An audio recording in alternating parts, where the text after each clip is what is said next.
तो मन का एक उपयोग है और वो है उसके पार होना। जल्दी में उसे छोड़ना मत, नहीं तो छूटेगा नहीं। कोई जल्दी नहीं, ठीक से पहचान लो, ठीक से जाग लो, मन को ठीक से देख लो। जितना तुम जानोगे, जितना देखोगे, उतना ही पाओगे। रेत है, इस रेत से हम तेल निकालने की चेष्टा कर रहे हैं। जिस दिन ये तथ्य पूरी तरह आत्मसात हो जाएगा कि रेत से तेल नहीं निकलता, मन से शांति नहीं मिलती, उसी दिन तुम मुक्त हो गए, मन के पार हो गए। विधायक उपयोग यही है मन का। उसकी सीढ़ी बनाओ, उस पर पैर रखो और आगे निकल जाओ। व्यर्थ नहीं है मन, कोई सीढ़ी व्यर्थ नहीं। लेकिन तुम उस पागल की तरह हो जो सीढ़ी को पकड़ लिया। भला सीढ़ी सोने की हो, हीरे जवाहरात जड़ी हो, तो भी सीढ़ी सीढ़ी है। उस पर बैठ के तुम रोते रहोगे, उस पर बैठ के तुम नाच ना सकोगे। यात्रा करनी है, आगे जाना है। मन एक पड़ाव है, उससे गुजर जाओ। वो एक सेतु है, उस पार जाना है। बीच सेतु पर मत बैठ रहो, अन्यथा बहुत धक्के मुक्के खाओगे, क्योंकि हजारों लोग गुजर रहे हैं सेतु से। तुम्हें कभी शांति ना मिलेगी, चैन ना मिलेगा। मन को ठीक से पहचानते ही ध्यान का जन्म होता है।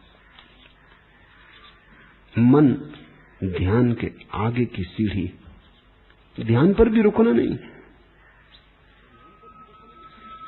क्योंकि ध्यान तो जो रुक गया वो समाधि तक न पहुंच पाएगा। समाधि तक पहुंचना है। समाधि का अर्थ होता है समाधान हो गया।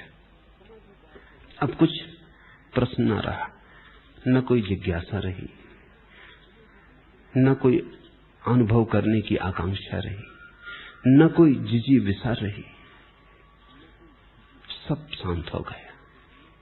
समाधि का अर्थ है सभी लहरें झील में शांत हो गई, कोई तरंग नहीं उठती, झील परिपूर्ण मौन है। इस समाधि की अवस्था में ही सत्य का, परमात्मा का, साईं का मिलन है। मन से जाना है ध्यान पर, ध्यान से जाना है समाधि पर। ये तीन अवस्थाएं। तुम अभी मन पर खड़े हो। अगर तुमने मन को ही पकड़ लिया और समझा कि यही सब कुछ है, तुम रोओगे, दुखी होगे, नरक भोगोगे।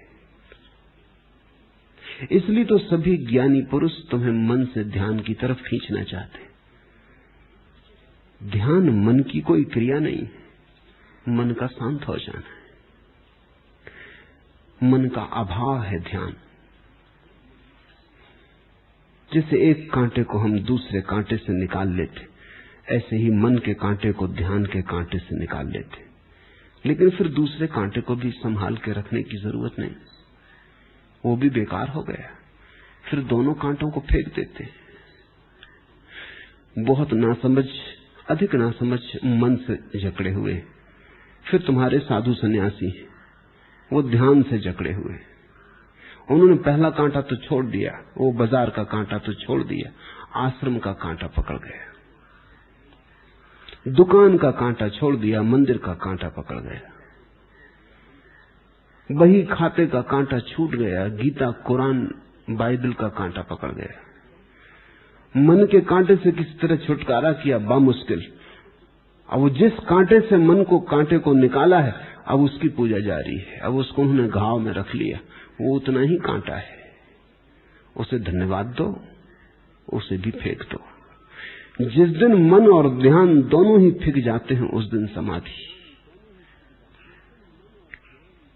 समाधिस्थ व्यक्ति ध्यान करता नहीं। मन ही ना रहा तो ध्यान का क्या सवाल है। बीमारी ही ना रही तो औषधि का क्या करेंगे। जिस दिन तुम्हारी बीमारी ठीक हो जाती, तुम औषधि की शीशी को कचरे में फेंक आते हो। क्या करोगे औषधि का। ध्यान औषधि है। और जब बीमारी और औषधि दोनों ही चली गई, क्योंकि कुछ पागल ऐसे हैं कि बीमारी चली जाए तो औषधि की बोतल छाती से लगाए घूम रहे, ये एक नई बीमारी हो गई। अब वो कहते हैं हम ये बोतल न छोड़ सकेंगे, क्योंकि इस बोतल ने बड़ा सहारा दिया, माना कि सहारा दिया, धन्यवाद दो और छुटकारा पाओ। अन्यथा तुमने बीमारी की जगह फिर कुछ पकड़ लिया, थोड़े दिन में ये बोतल ही बीमारी हो जाएगी। थोड़े दिन में ध्यान ही फिर तुम्हारा मन बन जाएगा, क्योंकि ये भी कांटा है, ये भी घाव पैदा करेगा।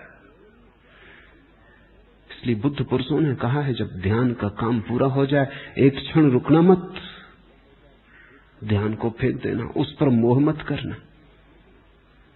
संसारी मन पर मोह करता है, साधक ध्यान का मोह करने लगता है। धार्मिक वही है जो दोनों को छोड़ देता है, तब समाधि है।